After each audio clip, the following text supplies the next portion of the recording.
Hello and welcome to Climate Check with me, Mwiikisa. Now, this is a show that focuses on climate action in Zambia. On the program today, we will take you to the CBD of Lusaka and find out what is happening to our drainages, what is happening because the traders are indiscriminately littering the place. And so we took our cameras there, and so we'll show you what our staffer, Dominic Davis Chifumbe, brought from the CBD. Also on the program, we will be finding out how climate change has impacted the SME sector in Zambia. Join me on the other side. This is Climate Check, brought to you courtesy of HIVOS Southern Africa with its alliance partners on the VCA project.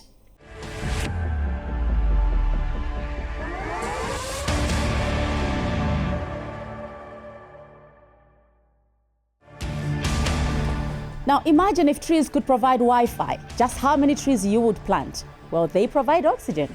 We definitely cannot do without it. Destruction of nature, such as forests, has led to irreversible climatic changes to our world. Join me as I talk to policy formulators, change makers, and climate change interest groups on Climate Check, weekly on this channel. Now you are the solution to climate change.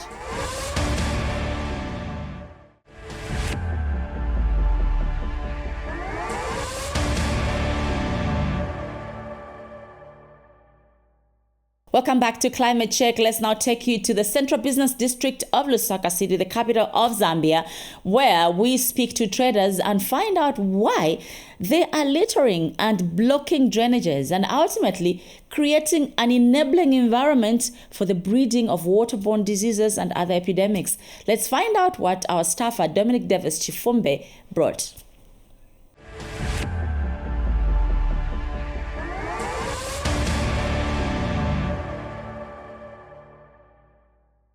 We have got stagnant water here. People are throwing garbage in this area, and we're hoping that maybe there'll be a mindset change going forward, even as much as there's this drought that has affected the entire country. Indiscriminate disposal of garbage has become a source of concern in the Lusaka Central Business District. This has led to the blockage of drainages, resulting in stagnant water that might be a breeding ground for waterborne diseases. We spoke to traders to understand why this is happening.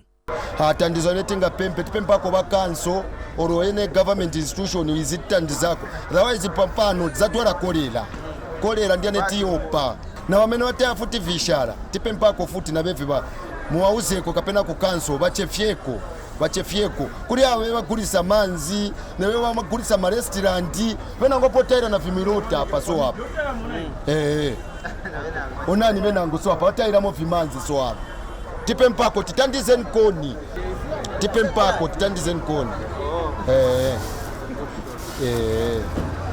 mvula ngataroka manje amafika wote kama tena namba wala mwisho so tumachoka kwa isipuru tumankala kulojo so ngatazula manyinja libena kupita abantu bamabwelera abantu kaiponse komankala manza so tufuna kote bema tupompola kote be manzi nanga pamoja na pamoja saini na kumvula kufunga chalo kama nini imazula monso kuja kumazula yonze doti am drainage impact mapoira chena kono konse rushoni evuninga chema drainage yonze sheko kuyase gola manje afuninga speak kari chechirenge zamanzi kwemirira paja somewhere pa poverty as possible.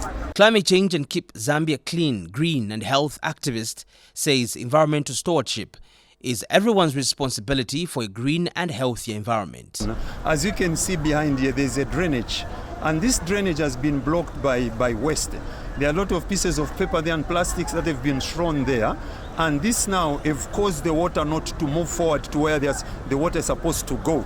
And as a result now, it is also causing floods. When it rains, the drainages, they are full of water, and this water is not good water, it's polluted water, contaminated water, which is unhealthy to the people around it. So my contribution and what I would like to say to the people out there is all of us must be a solution A solution should not come from the government, no, but each and every individual from a household to community level to national level, all of us must be a solution to environmental stewardship. We should educate each other and share messages about the importance of keeping our environment clean and healthy. As you can see, there's a restaurant here. So if these people in the restaurant here observe standards of cleanliness, it means that the food that they'll be selling out to the people there will be clean, and the people that will be getting that food will be getting food which is clean and they will be healthy. And that is our focus, and that's my focus. A good Zambia, a clean Zambia, a healthy Zambia. Mr. Mtambo emphasized the need for mindset change.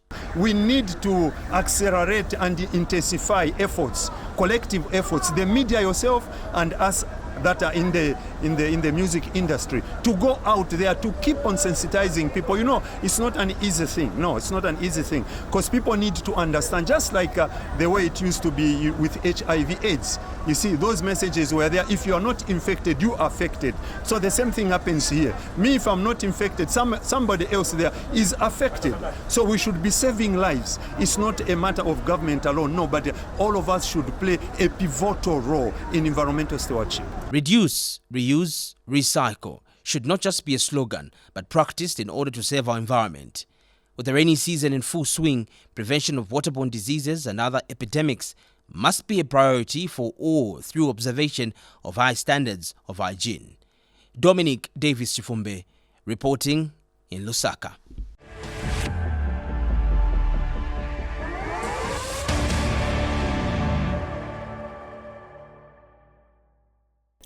We definitely can do better as a people. Even as we're trading in these spaces, let's ensure that we keep the places clean, green, and healthy, because ultimately we deserve to look after our environment. We deserve to trade in a clean place, but we have to be the ones to keep it clean. This is Climate Check. We take a short break. Join me on the other side.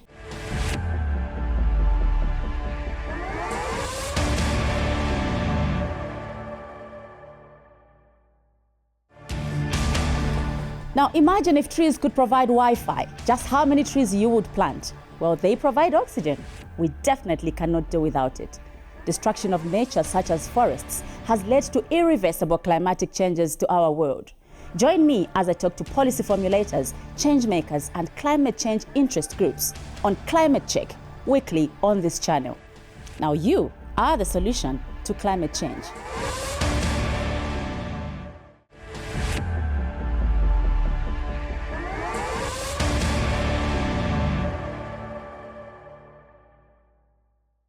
We now focus on issues of the small and medium enterprises, SMEs in Zambia. We know that climate change has hit hard this sector, especially that these are just small and medium enterprises that are trying to stay afloat. And therefore, on the other side, I will be talking to Mr. Mwiikisa Sakala, who is energy lead at WWF Zambia, as we zero into how climate change has affected the SME sector in Zambia. Join me as I speak to him.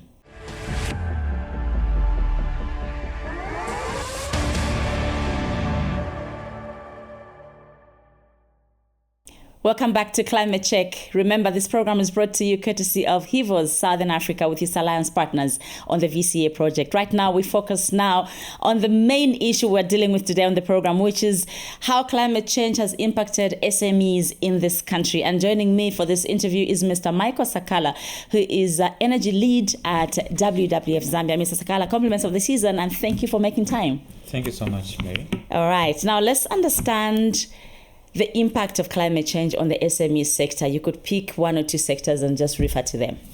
It's been a very, very difficult year. Climate change has impacted on a lot of things. Manufacturing, agriculture, food processing, mining, just to mention a few. I would say that almost every sector is affected, and it now calls for alternatives. Otherwise, the losses are quite high in terms of profitability and also just productivity for most of the people. Okay. Now, I'll deliberately pick on the energy sector because it is like what fuels the SME sector, especially in urban areas like the capital city. You have a lot of these SMEs businesses somehow linked to the usage of energy in whatever they're doing. And the energy sector was also hit hard. For sure. Previously, I think the other years when we had load shedding would maybe have 12 hours. So even if someone is load shedded daytime, they would still wake up in the night and say still try to catch up. But right now, especially for those who have a higher usage of energy, the energy consumption is quite high. It becomes very difficult because you cannot use solar as an example. Most solar products are just for domestic use, and unless you have a muscle to have a very big system that can enable you to maybe run your 3-phase machines, for example. But the impact has been very difficult because some areas they will maybe go even for 2 days without power. So that just paralyzes the operations, and it's very, very difficult for them to have alternatives to fall on and something that they can still use. How can SMEs create resilience even in the times of climate change? Because it seems like climate change is not going anywhere. We need to just find a way around it. Yeah, I think that's a very, very good question. I'll call it a continuous process, and also starting with believing, or is it accepting the situation we're in now. So if we look at the status for Kariba, it might take even 3 years for that dam to fill up. Okay. For us to get back to normal. And on one condition, if the rain patterns can get back to the best like before. Yeah. So we will need to look at a lot of collaborations and partnerships, and also support from the government. And I think we've seen that support already from the government, because they've now removed VAT duty on most solar products. And we've also seen banks, I think, jumping on board to help with packages, getting loans. Yeah, so I think what's just missing maybe for now is sensitization, and also to help, especially with business incubation. Okay. Yeah, we see this gap where sometimes writing proposals to have access to those loans is still very difficult for most people. So the banks and other financial institutions can see how they can support a lot of SMEs to look at how they can qualify. Yes. And also to help them just manage the funds. Sometimes I know the risk of lending money is high. So the perception is always very high from the banks to the people. But so they're usually very cautious before giving money to SMEs. Yes. Okay. I think we can always analyze from the results how many people have access to those loans. Yeah. How many people qualify to get the loans. So sometimes I think we need to now see how we can take a step to see how we can help insulate the funding to the SMEs, so that maybe the funds that they get is used to the intended purpose. Yes. Especially with access to alternative power, sources. Okay. Like solar. Yeah. Now, recently, the government of Zambia signed 2 bilateral agreements with Norway and Sweden, and these were to do with carbon trading, but also they come with financing that is going towards renewable energy sector. And the Minister of Green Economy and Environment, Honorable Mwiikisa, is on record calling on the private sector to take advantage. He says, look, as a government, we can only sign these agreements, but then the implementers are yourselves, project developers and private sector, to take advantage. We are not going to run the energy plants, but you can, because there's funding available. So you partner with Sweden and Norway. Do you think as a country, our private sector is equal to the task?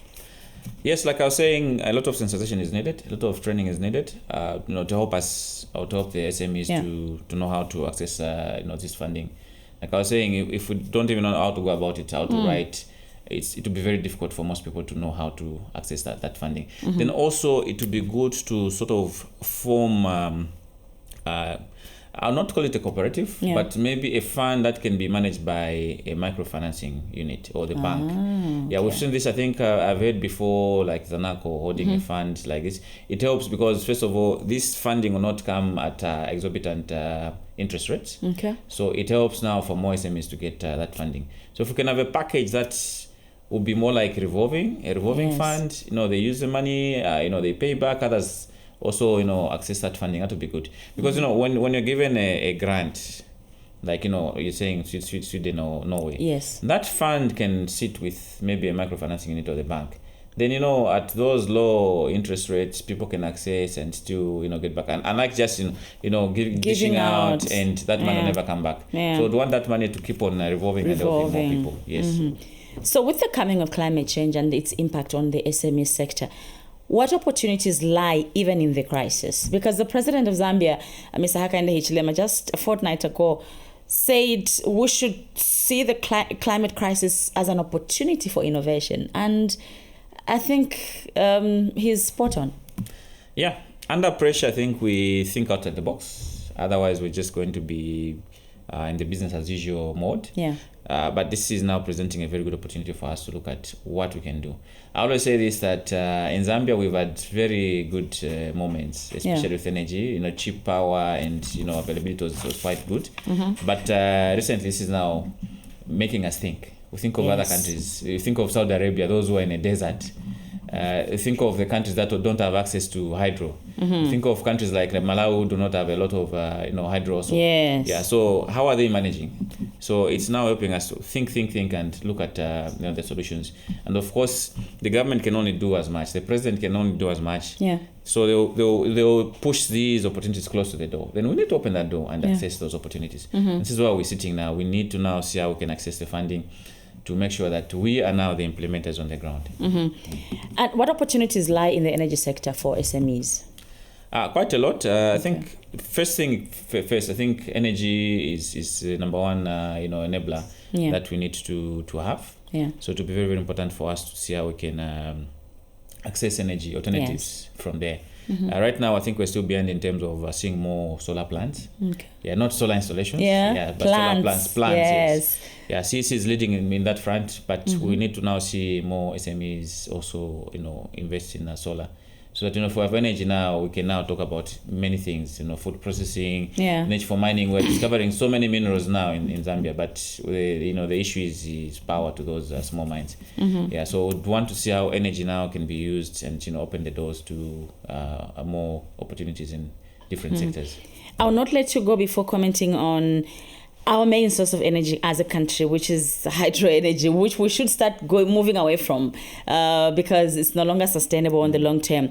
Yesterday in the news, we heard that ZESCO is only making $2 million a month as compared to $50 million projection with the energy that they are selling to us. And as a result, people are like, look, how can you make the money when you're not giving us the electricity that we're supposed to have? Is there a recommendation you can offer to ZESCO on maybe how they could tweak their business model, because the hydro is no longer helping us? Well, it's a very interesting question. But what do you recommend to ZESCO on how to stay afloat? I think more partnerships, all those opportunities they have, all the plans they have to develop solar plants are very, very important. So to be very, very good to make sure that we see implementation of those solar plants. Yeah, then also we keep on exploring other opportunities. For example, we haven't explored pump storage, where you have 2 reservoirs and you recycle the water. We go for research in that area. We go for research. Pump storage. Pump storage. So it's pumped storage, a hydro model. But in this case now we have 2 reservoirs, one on top, one at the bottom. So daytime you use solar to pump up. In the evening, that water can be used now for. Yeah, and research so far shows that some potential areas that we can still explore. So I think that's the best advice I can give at the moment. Yeah. Which is of course still long term, but short term could be solar. Developing the solar plants that ZESCO has planned already. We've seen, I think, in Chiwombo, there's a plant that has to be constructed. So we want a speed that we're seeing with Copper Belt Energy. Copper Belt Energy has been quite fast with construction of solar plants and commissioning. Yeah, so we would wish ZESCO to be on the same path, because here we're looking at a short term and long term. Right now we want short term solutions, which are very impossible because of the duration of most of these plants. That they take to be constructed. And for SMEs in the other sectors, for example agriculture, is there anything they can do to stay afloat? I think I'll still go back to the financial institutions, and I think one model that we haven't explored is the zero capital model, where maybe one company with a big mass, or they deal in solar, they go and just set up a solar plant to maybe run the center pivot. Yes. And you build them like the way we were built by ZESCO. So you set a tariff that then these will be paying like monthly. That helps. So if we can have this model also work for SMEs, for companies, for commercial customers, where you just install, then you agree on the rates or the tariff that this company will be paying. It's good that we now have a net metering. Yes. It enables now people to also buy power. That also help. Net metering is available. I was almost missing talking about it. Yes. Okay. So if others, how does it work?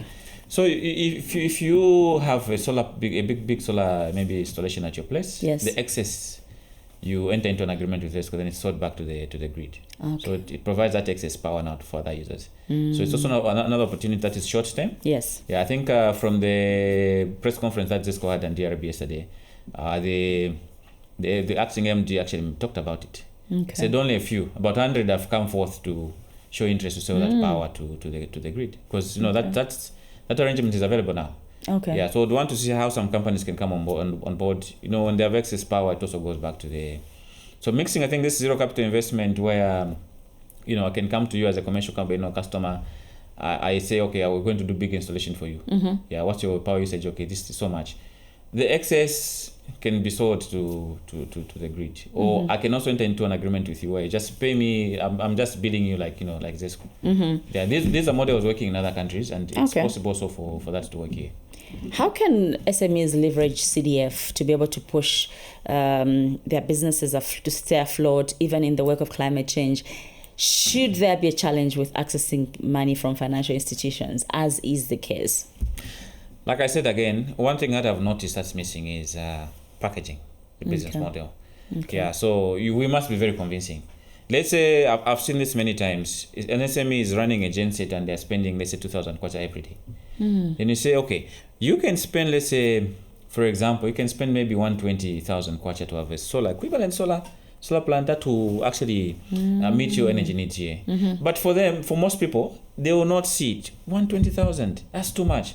But you are spending 2,000 kwacha every day. In a month, it's 60,000 kwacha. So it means 2 months' time, you pay back that. But, we need this education to make many people see that, their current expenditure is higher. And if they opted to go for the alternatives, to be cheaper. Yeah, so SMEs, I think we will need to see a lot of models that will now convince banks, financial institutions to say, I think this is viable. Even investors. Even the CDF, I think these are some of the challenges, having, convincing business models, proposals that, yes, this will have a return on investment. Okay. Mr. Sakala, thank you so much for making time to be on Climate Check. And we can only wish you the best in the new year. Thank you so much. Looking forward. Okay. Thank you. This is Climate Check. I have been talking to Mr. Michael Sakala, who is an energy lead at WWF Zambia. We'll take a short break. Join me on the other side.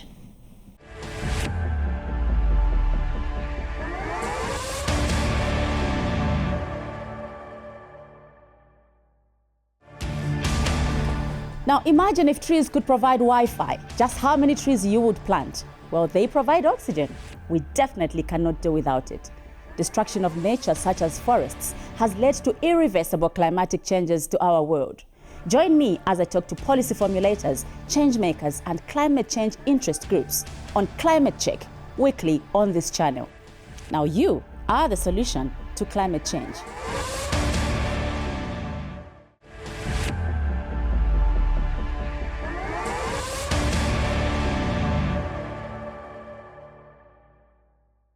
It's about time we thought of ways to adapt to climate change in whatever sector we operate, and of course to create resilience. And I've heard from this interview that I had with Mr. Sakala on how we can think of approaching the financial institutions if you're an SME and show them your green and sustainable project. And I'm very sure that many of them are willing to advise you and to offer you this finance in order for you to stay afloat, even in the times of climate change. We have come to the end of this episode for this week. Do make a date with me next week, same time, same channel. To have a pleasant 2025. Goodbye and Happy New Year.